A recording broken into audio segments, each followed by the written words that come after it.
So இப்போ வந்து பார்வதியும் கமலதனும் ஜெயிலை விட்டு வெளியே வந்துட்டாங்க. பட் ஜெயிலேருந்து உள்ளே இருக்கும்போது அவங்க வந்து என்ன பேசுகிறாங்க அப்படின்னா, எல்லாமே நானா மட்டும்தான்டா அவங்க வந்து இப்படி கொஸ்டின் பண்ணுறாங்க. இவங்க எல்லாரும் இப்படி கேங் ஃபார்ம் பண்ணிவிட்டு இந்த மாதிரி பண்ணுவாங்க. அதை நான் எகெயின்ஸ்டாக கொஸ்டின் கேட்குறதுனால அவங்களுக்கு என்ன பிடிக்க மாட்டேங்குது.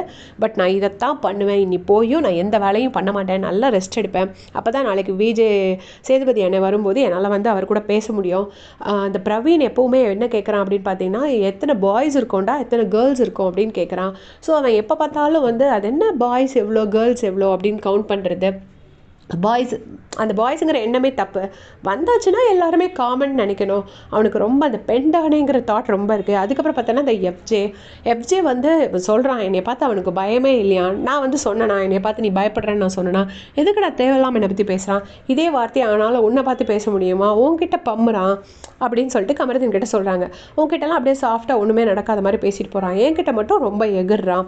அது என்ன பெண்டானேங்கிற ஃபீலிங் தானே அவனுக்கு அப்படின்னு சொல்லிட்டு சொல்கிறாங்க எஃப்ஜேயை. அதுக்கப்புறமா என்ன சொல்கிறாங்க அப்படின்னா, நானும் கியூசியாக இருந்தேன், வாட்டர்மெலனும் கியூசியாக இருந்தார். பட் திவாகர் கிட்ட மட்டும் யாரும் எதுவும் கொஸ்டின் பண்ணல. எல்லாரும் வந்து சண்டைக்கு வந்தது, டேபிளை உடைச்சது, பாட்டிலை உடைச்சது, இது எல்லாம் பண்ணுறது எல்லாம் என்கிட்ட தான் பண்ணுறாங்க. அது ஏன்டா ஒரு பொண்ணுனா எந்த கொஸ்டினும் கேட்கக்கூடாதா? பொண்ணுனா அப்படியே அடங்கி அப்படியே தான் போகணுமா? நான் சத்தியமாக அப்படி இருக்கவே மாட்டேன். நீங்கள் என்னை என்ன வேணால் சொல்லிக்கோங்க, என்னை வில்லின்னு கூட சொல்லிக்கோங்க, எனக்கு இதை பற்றி கவலையே கிடையாது. நான் வந்து இப்படி தான் இருப்பேன். நீங்கள் போடுற ரூல்ஸ் இவன் உட்காந்துக்கிட்டு என்னை வந்து மாதுளம்பழம் உரிச்சு தர சொல்லுவான், நான் வந்து உரிச்சு கொடுக்கணுமா அப்படின்னு சொல்கிறாங்க. அது யாரை சொல்கிறாங்கன்னு எனக்கு தெரியல. யார் பாருக்கிட்ட அப்படி சொன்னதுன்னு எனக்கு தெரில. ஸோ நீங்கள் வந்து சேரில் உட்காந்துக்கிட்டு கை நீட்டி என்கிட்ட வேலை சொல்கிறதெல்லாம் நான் உட்காந்து செய்ய மாட்டேன். உங்களோட ரூல்ஸ் எதையும் நான் ஃபாலோ பண்ணவும் மாட்டேன். நான் இப்படி தான் இருப்பேன். இந்த பெண் தானேங்கிற தாட் உங்களை விட்டு போகணும் அப்படின்னு சொல்லிட்டு எனக்கு எஃப்ஜே பற்றி சொல்கிறாங்க.